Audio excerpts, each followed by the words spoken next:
যোৱা 22 তাৰিখলৈ ইয়াতে আহিছিলোঁ আৰু সেইদিনা মই কৈছোঁ এক সপ্তাহ পিছত আকৌ 27 তাৰিখে আমি ইয়াতে আহিম আৰু সেইদিনা আমি অলপ এক সপ্তাহৰ কাৰণে কিবা টাস্কো আমি হাতত লৈছিলোঁ। তাৰ মাজত আছিল দলৈচুংগা ছাৰ্ভেটো কমপ্লিট হোৱা নাছিল। দলৈচুংগা ছাৰ্ভে ইতিমধ্যে কমপ্লিট হৈছে আৰু যোৱাকালিৰ পৰা তাতে কামো আৰম্ভ হৈছে। তো আমি আশা কৰোঁ যে সেইদিনা আমি যেতিয়া কৰিছোঁ তেতিয়া 85.71% প্ৰগ্ৰেছ আছিলে। আজিৰ দিনত 86.13% প্ৰগ্ৰেছ হৈছে। আজি আমি stage wise metre to metre আমি কৰিছোঁ যে কেতিয়া কোন কামটো আমি সম্পূৰ্ণ কৰিব পাৰিম। সেইকাৰণে আজি NHAIৰ ফালৰ পৰা আমাৰ কণ্ট্ৰেক্টৰৰ ফালৰ পৰা তেওঁলোকে গোটেই বস্তুটো আমাক দিছে। 4টা জেগাৰ ইছ্যু আছে, 4টা জেগা কোনটো কেতিয়া শেষ হ'ব এই কামবিলাক আমিও মনিটৰিং কৰিম। অহা আকৌ 10 দিনৰ ভিতৰত আমি ইয়ালৈ আহিম, আমি অলৰেডি কৈছোঁ। আৰু বাকী যি 3খন গাঁৱৰ ছাৰ্ভে আছে মানডে আৰু টুইজডেৰ ভিতৰত এই ছাৰ্ভেখিনি কমপ্লিট হ'ব।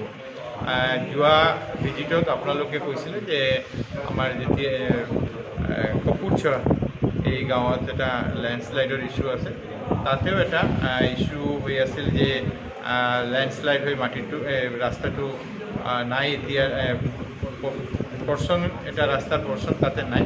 সেইটো এটা নতুন এলাইনমেণ্ট কৰাৰ কাৰণে এটা NHAI মিনিষ্ট্ৰীতে পঠাইছে। এই কামটো এতিয়া পেণ্ডিং হৈ আছে, কিন্তু সেইকাৰণে তাতে এটা যি ডাইভাৰ্চন ৰোড আছে 1.3 কিলোমিটাৰ ডাইভাৰ্চন ৰোড, যিটো দি আজি ট্ৰাফিক যাতায়াত কৰি থাকে, সেই ৰাস্তাটোকে ৱাইডেনিং আজি 3.75 আছে, 7.5 মিটাৰ যাতে কৰিব পাৰে।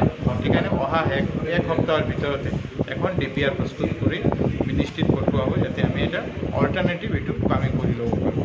আমি আশা কৰোঁ যে আপোনালোকক যোৱা সময়ত যেনেকৈ আমি কৈছিলোঁ সেই সময়সীমাৰ ভিতৰতে আমি এটা ভাল প্ৰগ্ৰেছ দি এই ৰাস্তাটো মুকলি কৰিব পাৰিম। ছাৰ, আৰু এটা কথা আছিল, আমি প্ৰতি বছৰো দেখোঁ যে যেতিয়া বৰষুণ আহে তেতিয়া ৰেলৰ কিছুমান ঠাইত লেণ্ডশ্লাইড হয়। লেণ্ডশ্লাইডৰ কাৰণে আমাৰ দেখিছোঁ যে আমাৰ যিটো ঘাইপথ আছে, ঘাইপথ এটা সমস্যাৰ সন্মুখীন যোগাযোগ বিচ্ছিন্ন হৈ পৰে। তো তেনে ক্ষেত্ৰত আপুনি যিহেতু এইটো ৰিভিউ কৰি আছে এই বস্তুটো, যোগাযোগৰ ক্ষেত্ৰত আপোনালোকে এটা ভাল পদক্ষেপ লৈছে। তেনে ক্ষেত্ৰত এতিয়া বৰষুণ নাই, এতিয়া শুকান বৰষুণ, এই পৰিস্থিতিত ৰেলৰ লগত কিবা আপোনালোকৰ ডিছকাশ্যন হৈছে নেকি বা ডিছকাশ্যন কৰিব নেকি, যে যাতে মানে বাৰিষাৰ সময়ত যি সমস্যাবোৰ হয় এতিয়া যদি প্ৰিকশ্যনাৰী মেজাৰবিলাক লৈ লয় তেতিয়াহ'লে কিন্তু বৰষুণৰ সময়ত এই প্ৰব্লেমবিলাক নাহে। তেনেকুৱা আমি আমাৰ এই কামতো ৰেলৰ লগত কোঅৰ্ডিনেট কৰি কামবিলাক কৰিব লাগিব।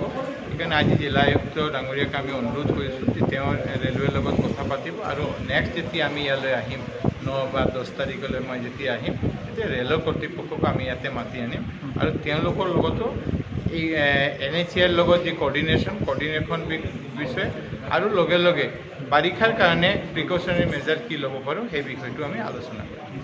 Thank U.